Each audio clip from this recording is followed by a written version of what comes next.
بسم اللہ الرحمن الرحیم۔ السلام علیکم، میں شجی اللہ فراست۔ آپ دیکھ رہے ہیں نیشنل اور انٹرنیشنل نیوز پر مشتمل 4 ٹی وی کا خصوصی خبرنامہ دنیا بھر سے، یعنی خبریں آپ کی نظر سے۔ سب سے پہلے ہیڈ لائنز۔ مہاراجہ دلہا ہاؤس پہ سوٹ اور شیروانی یقینی طور پر مارکیٹ سے 50% کم دام پہ حاصل کیجیے۔ باتیں نہیں، حقیقی طور پر وقت اور پیسے کی بچت کیجیے۔ سپر اسٹار سلمان خان کی فیملی بھی ہمارے کام سے بہت خوش ہے۔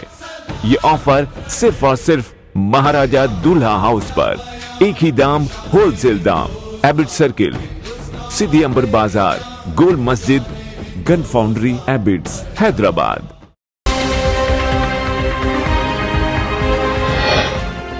انڈیا نے امت شاہ کے بارے میں کینیڈا کے الزام کو رد کر دیا۔ سفارتکار کو طلب کرتے ہوئے احتجاج، کہا سنگین نتیجے نکلیں گے۔ نارتھ غزہ میں 15 اسرائیلی سپاہی ہلاک، حماس کا دعویٰ، کہا بڑی کامیابی حاصل کی، 24 گھنٹوں میں 55 فلسطینی جاں بحق۔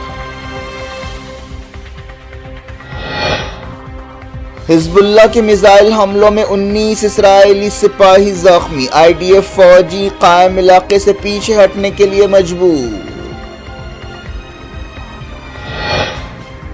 مغربی کنارے میں فلسطینی مزاحمت کاروں کے ساتھ جھڑپیں، کئی اسرائیلی سپاہی زخمی۔ ایران پر حملہ کیا تو منہ توڑ جواب دیں گے، امریکہ اور اسرائیل کو خامنائی کی وارننگ، امریکی جہاز مڈل ایسٹ روانہ۔ امریکی الیکشنز کے لیے 3 دن باقی، ٹرمپ اور ہیرس کے طوفانی دورے، مشیگن اور وسکونسن کے بعد نارتھ کیرولینا روانہ۔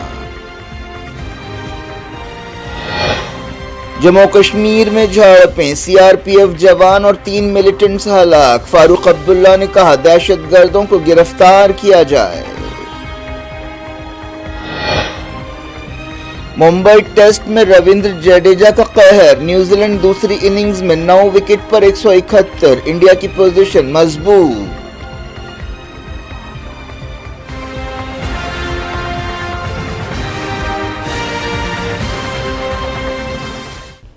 ہیڈ لائنز آپ نے دیکھی، خبروں کی تفصیل کی طرف آپ کو لیے چلتے ہیں۔ انڈیا نے وزیر داخلہ امت شاہ کے خلاف کینیڈا کے ایک وزیر کے الزام کو رد کر دیا ہے، جس میں کہا گیا تھا کہ امت شاہ نے کینیڈا میں خالصتانی انتہا پسندوں کو ٹارگٹ کرنے کا حکم دیا ہے۔ انڈیا نے کینیڈا کے سفارتکار کو طلب کرتے ہوئے اس بیان پر احتجاج کیا اور اسے بے بنیاد قرار دیا۔ کینیڈا کے نائب وزیر خارجہ ڈیوڈ موریسن نے منگل کو پارلیمنٹ کی ایک کمیٹی میں پیش ہوتے ہوئے امت شاہ کے خلاف یہ الزامات لگائے تھے۔ اس بارے میں ایک سوال کا جواب دیتے ہوئے وزارت خارجہ کے ترجمان رندھیر جیسوال نے کہا کہ جمعے کو کینیڈا کے ہائی کمشنر کے نمائندے کو طلب کیا گیا اور ایک سفارتی نوٹ حوالے کیا گیا۔ وزارت خارجہ کے ترجمان جیسوال نے کہا کہ نوٹ میں کینیڈا کو یہ بتایا گیا کہ انڈین گورنمنٹ وزیر داخلہ امت شاہ کے بارے میں بے بنیاد بیان کی سخت لفظوں میں مذمت کرتی ہے۔ موریسن نے کہا تھا کہ انہوں نے واشنگٹن پوسٹ کو بھی امت شاہ کا نام بتایا تھا۔ وزارت خارجہ کے ترجمان نے وارننگ دی کہ ایسی حرکتوں کے آپسی تعلقات کے لیے سنگین نتیجے نکلیں گے۔ انہوں نے کہا کہ کینیڈا کے عہدیداروں نے میڈیا میں جان بوجھ کر بے بنیاد معلومات لیک کی ہیں۔ وزارت خارجہ کے ترجمان نے یہ بھی کہا کہ ہم نے کینیڈا کی پارلیمنٹ میں دیوالی کی تقریب برخاست کرنے کے بارے میں خبریں دیکھی ہیں۔ یہ افسوس کی بات ہے کہ کینیڈا کا موجودہ ماحول انتہا پسندی اور انٹالرنس کی سطح پر پہنچ گیا ہے۔ کینیڈا حکومت کی طرف سے ویزوں کی تعداد میں کمی کے بارے میں ترجمان نے کہا کہ وزارت کینیڈا میں انڈین اسٹوڈنٹس اور عارضی ورکرز کے حالات پر نظر رکھے ہوئے ہے۔ انہوں نے یہ بھی کہا کہ انڈیا کو ان اسٹوڈنٹس اور ورکرز کی سیکیورٹی کے بارے میں فکر ہے۔ جب سے وزیر اعظم کینیڈا جسٹن ٹروڈو نے پچھلے سال یہ الزام لگایا تھا کہ Indian agents Khalistani leader Hardeep Singh Nijjar کی ہلاکت میں شامل ہیں، دونوں ملکوں کے درمیان تعلقات میں تلخیاں پیدا ہوئی ہیں۔ پچھلے دنوں یہ تعلقات اس وقت تلخیاں اپنی انتہا کو پہنچی تھیں جب انڈین ہائی کمشنر پر ڈائریکٹلی انگلیاں اٹھائی گئی تھیں اور انڈیا نے اپنے ہائی کمشنر کو اس کے بعد واپس بلا لیا تھا۔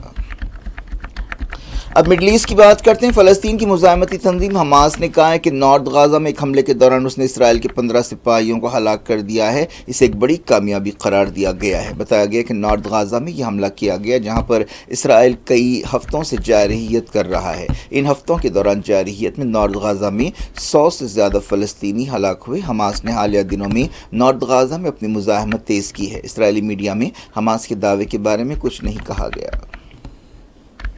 حزب اللہ کے ایک تازہ میزائل حملے میں کم سے کم 19 اسرائیلی سپاہی زخمی ہوئے۔ یہ حملہ تیرا ٹاؤن میں کیا گیا۔ اسرائیلی میڈیا میں کہا گیا کہ لبنان سے 15 راکٹ داغے گئے اور نارتھ اسرائیل میں کئی جگہ سائرن کی آوازیں گونجنے لگیں۔ اپر گلیلی علاقے میں 5 راکٹ داغے گئے جن میں سے بعض کو روکا گیا۔ جولان پہاڑیوں کے علاقے میں بھی 2 راکٹ داغے گئے جو کھلے علاقے میں گرے۔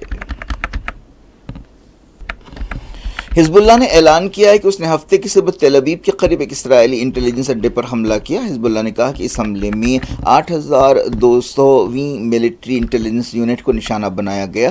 حیفا کے قریب بھی 1 گھنٹے تک حملہ کیا گیا جس سے سائرن کی آوازیں گونجتی رہی۔ اسرائیلی فوج نے حزب اللہ کے تازہ حملوں میں نقصانات کے بارے میں کچھ نہیں کہا۔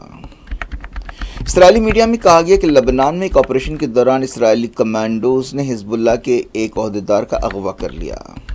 لبنان کی بیکا ویلی میں جمعے کو کم سے کم 25 ٹاؤنز اور دیہاتوں پر حملے کیے گئے تھے جن میں درجنوں لوگ ہلاک اور زخمی ہوئے۔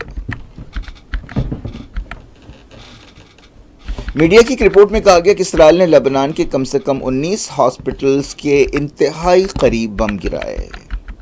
حزب اللہ نے اسرائیلی سپاہیوں کو ساؤتھ لبنان کے قائم علاقے سے پیچھے ہٹنے کے لیے مجبور کیا۔ غزہ کی وزارت صحت نے بتایا کہ پچھلے 24 گھنٹوں میں اسرائیل کے حملوں میں کم سے کم 55 فلسطینی شہید ہوئے اور 192 زخمی ہوئے۔ بتایا گیا کہ 7 اکتوبر 2023 کے بعد سے جاں بحق فلسطینیوں کی تعداد 43,314 ہو گئی ہے۔ اسی مدت کے دوران 1,02,019 فلسطینی زخمی ہوئے۔ غزہ میں جمعے کی شام تل زارا علاقے میں ایک گھر پر حملہ کیا گیا جس میں درجنوں لوگ ہلاک اور زخمی ہوئے جن میں عورتیں اور بچے شامل ہیں۔ مقامی لوگوں نے بتایا کہ ایک خاندان کو اس حملے میں نشانہ بنایا گیا۔ غازہ پٹی کے العودہ ہاسپٹل کے ڈائریکٹر محمد صالح نے خبردار کیا ہے کہ اتوار کو ہاسپٹل میں فیول ختم ہو جائے گا جس کے بعد تمام زخمیوں اور بیماریوں کی زندگیاں خطرے میں پڑ جائیں گی۔ انہوں نے نارتھ غازہ میں صحت کی خطرناک صورتحال کو اور زیادہ بگڑنے سے بچانے کے لیے یونائیٹڈ نیشنز اور انٹرنیشنل کمیونٹی سے فوری مدد کی اپیل کی۔ نارتھ غازہ میں اسرائیل کی طرف سے پچھلے 19 دنوں میں ایک آپریشن کیا گیا ہے۔ غزہ کی نصیرات میں ایک حملہ کرتے ہوئے اسرائیلی فوج نے 5 فلسطینیوں کو شہید کیا۔ مغربی کنارے میں فلسطینی مزاحمت کاروں کے ساتھ جھڑپوں میں کئی اسرائیلی سپاہی زخمی ہوئے۔ فلسطین انفارمیشن سینٹر نے مقامی سورسز کے حوالے سے یہ بات بتائی۔ یہ جھڑپیں جنین کے قریب جابا ٹاؤن میں ہوئیں۔ اسلامی جہاد کی القدس بریگیڈ نے بتایا کہ اس کے فائٹرز کی جابا میں اسرائیلی سپاہیوں کے ساتھ جھڑپیں ہوئیں۔ ان جھڑپوں میں کئی اسرائیلی فوجی زخمی ہوئے۔ ایران کی سپریم لیڈر سید علی خامنائی نے وارننگ دی ہے کہ اگر ایران اور اس کے اتحادیوں پر حملے کیے گئے تو اسرائیل اور امریکہ کو منہ توڑ جواب دیا جائے گا۔ خامنائی نے ایک ایسے وقت یہ بات کہی جب ایسے اندیشے ہیں کہ ایران 26 اکتوبر کے اسرائیلی حملے کا جواب دینے کے لیے اسرائیل پر حملے کی تیاری کر رہا ہے۔ بعض خبروں میں کہا گیا ہے کہ یہ حملہ امریکہ کے صدارتی الیکشنز یعنی 5 نومبر سے پہلے ہو سکتا ہے۔ اس دوران خبر ہے کہ امریکہ مڈل ایسٹ میں اور جہازوں کو بھیج رہا ہے۔ امریکہ میں صدارتی الیکشن کے لیے اب صرف 3 دن باقی رہ گئے ہیں۔ صدارتی امیدواروں ڈونلڈ ٹرمپ اور کملا ہیرس نے مشیگن اور وسکانسن میں طوفانی دورے کیے۔ بعد میں کملا ہیرس اور ڈونلڈ ٹرمپ دونوں نارتھ کیرولائنا روانہ ہو گئے۔ دونوں کے بیچ سخت مقابلہ ہے۔ ہفتے کو نارتھ کیرولائنا میں جلد ووٹنگ کا آخری دن تھا جہاں اب تک 3.8 ملین سے زیادہ لوگ اپنا ووٹ دے چکے ہیں۔ اب تک پورے امریکہ میں جملہ 70 ملین سے زیادہ ووٹرز ووٹ دے چکے ہیں۔ نائب صدر کملا ہیرس نے ڈونلڈ ٹرمپ کے عورتوں کے تعلق سے بیانات پر تنقید کی۔ دوسری طرف ٹرمپ نے کانگریس کی سابق رکن لز چینی کے خلاف اپنے ریمارکس کا بچاؤ کیا اور کہا کہ وہ جنگوں کو ہوا دیتی ہیں اور ایسا کرنے کے لیے انہیں خود جنگ لڑنی چاہیے۔ تازہ سرویز میں کہا گیا کہ کملا ہیرس کو معمولی لیڈ حاصل ہے۔ سوئنگ اسٹیٹس میں جو نتیجوں کا فیصلہ کریں گے اور سوئنگ اسٹیٹس میں مقابلہ اور بھی زیادہ سخت ہے۔ ان میں Pennsylvania, north Carolina, Georgia, Michigan, Arizona, Wisconsin اور نیواڈا شامل ہے۔ اے بی سی نیوز کے سروے میں کہا گیا کہ فی الحال کملا ہیرس کو 48% اور ڈونلڈ ٹرمپ کو 47% لوگوں کی تائید حاصل ہے۔